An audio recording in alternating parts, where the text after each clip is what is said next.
Welcome to the upper deck of the Harmony of the Seas as we're looking at Basseterre and St. Kitts and Nevis. Hey everyone, I'm Patrick from Oakland Travel, and this video was recorded in May of 2022, a 7-night cruise out of Port Canaveral, Florida, with stops in Basseterre, St. Kitts and Nevis.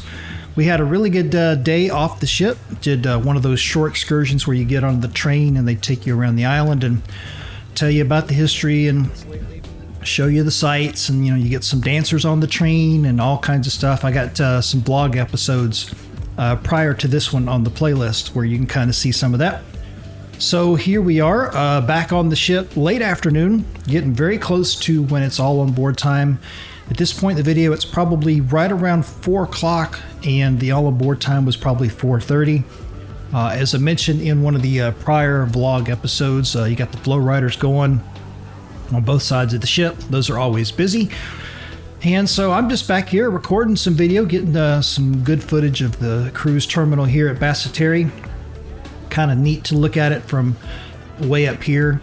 It does give you an idea of how long the walk is, and I talked about that in one of the prior episodes in the blog series. And at the time that we recorded this, when we were here in May of 2022, they did not have any sort of a service of trams or bicycles or anything that would be a sort of a motorized method of getting you to and from the ship, to the terminal. So they may have added that later on. They were still under sort of construction, expanding the terminal at the time we were there. We saw some of the construction signs, and it could be one of those things in the future where they add that as, to help, people with mobility issues, things like that. So, but at the time that we stopped here, it was a nice little walk to get from the ship all the way to just the terminal.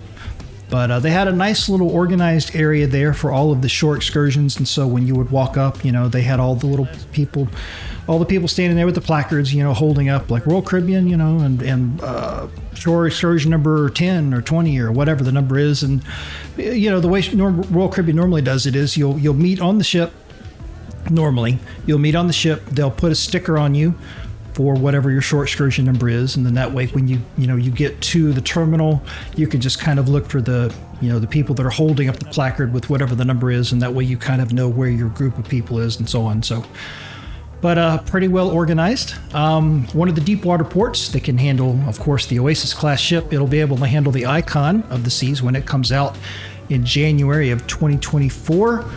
So hopefully more and more of these Caribbean islands will do the necessary work to handle these larger ships, because it would be nice to be able to go to more and more places in the Caribbean on the Oasis class, the Icon of the Seas, the Icon class, and not just the same old, Cozumel, St. Martin, St. Thomas, San Juan, Puerto Rico, St. Kitts. There's only a handful of them that it seems like, just going off memory, that can handle a ship this size, just because of how deep the ship sits in the water, and you see how far away the ship is from the terminal, just because of it's a gradual decline or climb there on the incline on the beach and everything, and just they have to dredge these ports to be able to handle them. So hopefully more and more these islands in the Caribbean will do the work necessary to handle these large ships, because in Royal Caribbean's case, I don't know if they're going to go backwards and build smaller ships.